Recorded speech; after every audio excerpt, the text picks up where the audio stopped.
It's been quite a while since I played Sentinel, especially considering that I made Chance and there are a few good Sentinels here and there. They're all pretty diverse, actually, in their playstyles, and yeah, let's talk about them.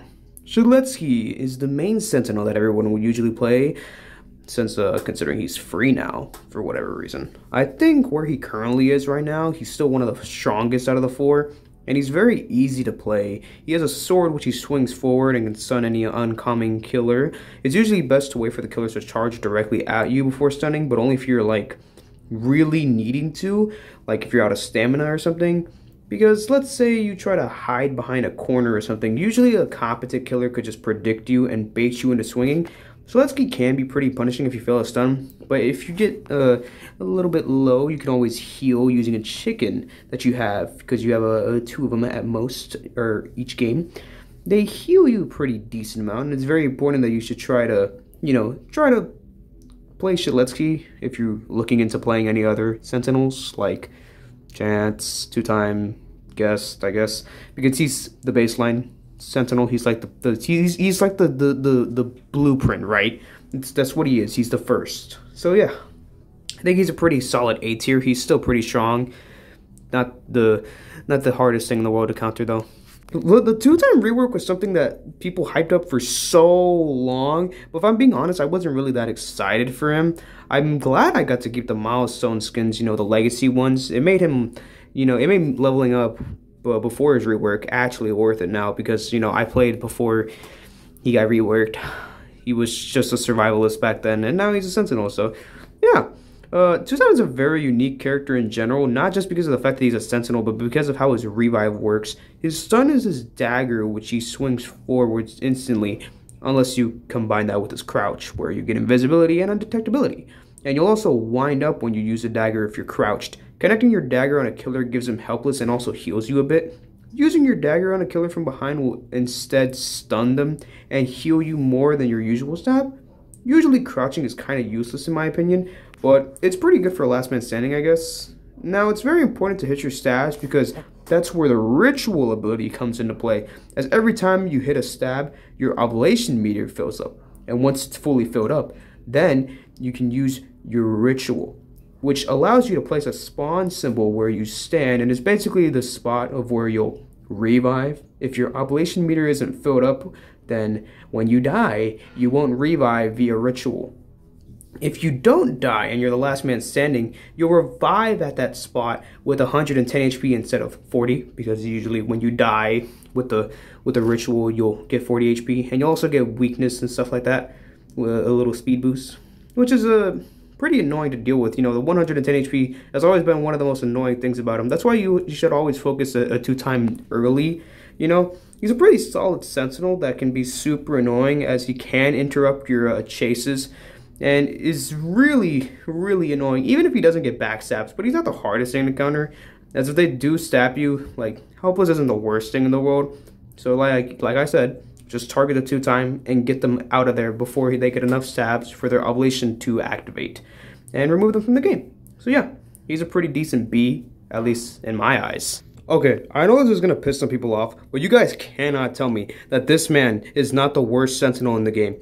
His entire kit is being reliant on how good the killer is. There is literally no skill to him at all. It's pure luck. The only way I could say that this guy is even skill, quote unquote, with his charges.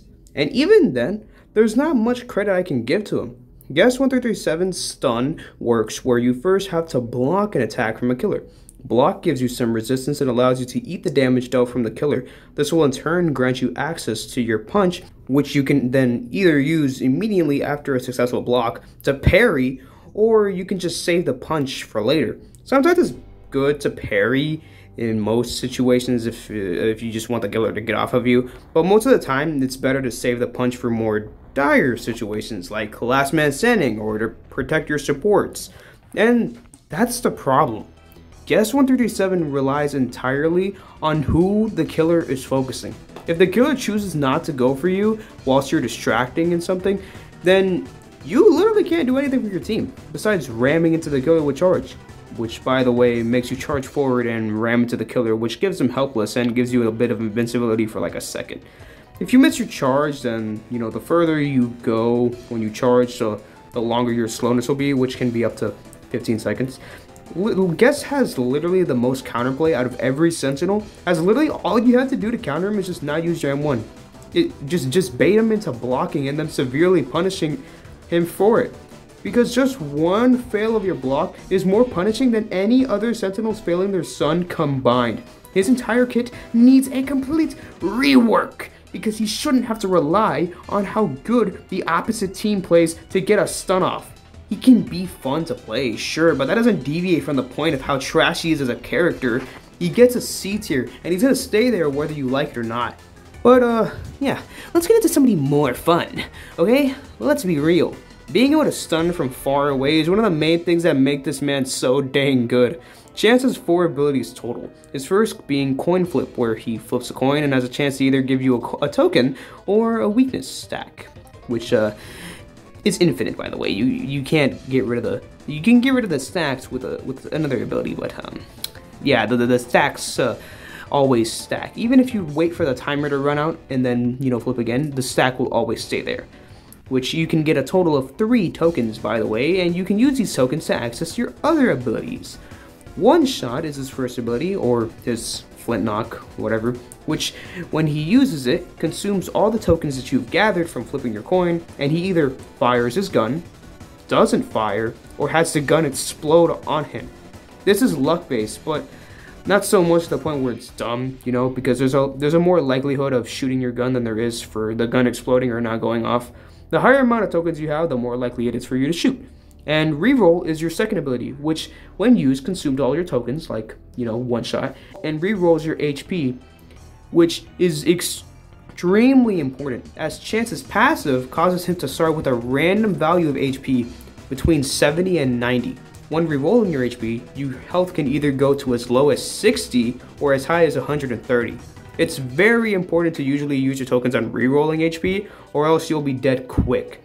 Half Fix is very simple ability, which you need 3 tokens to access this ability, and when used, it removes all of your weakness stacks, and it fixes your gun if it exploded on you. Which, by the way, when your gun explodes, it does a pretty hefty amount of damage, and also combines that damage with the weakness. So if you have a little too much weakness and your gun explodes, then you're probably gonna die in one hit.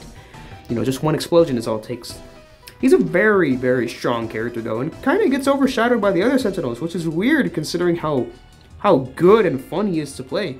I think he's the strongest Sentinel out of all of them in my opinion, just because of the simple fact that he can stun from far away, and while it is luck based, at least he can do it on command, unlike Guest.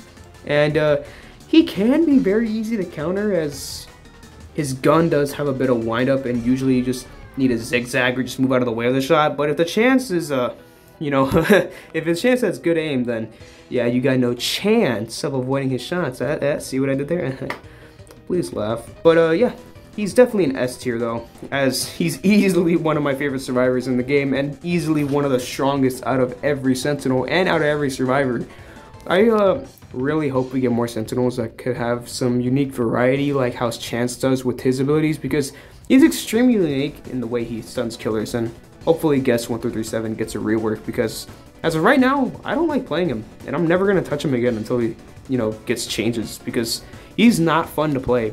I don't, like, he can be strong, don't get me wrong at all. I understand the strong in, you know, in how he play, but I just don't like him. He's not fun to play, and he was very tedious to level up, because again, you're relying on how the killers play. If the killer just doesn't swing at you, then you fail your block and you're just probably gonna die. But I guess that additional 15 HP can help a little bit with tanking. But yeah, that's all from me. That's my general opinion on every Sentinel. Whether or not I pissed you off, womp womp. It's my video, I can say whatever I want. So yeah, that's all. Oh yeah, by the way, I think my favorite Sentinel skin is, my favorite milestone skin from all of them is definitely 2x. I think his is way more vibrant and pretty. And I think I like the Legacy 2x over the new one, in my opinion. Also, support video doesn't come out until Tab gets milestone skins. Bye!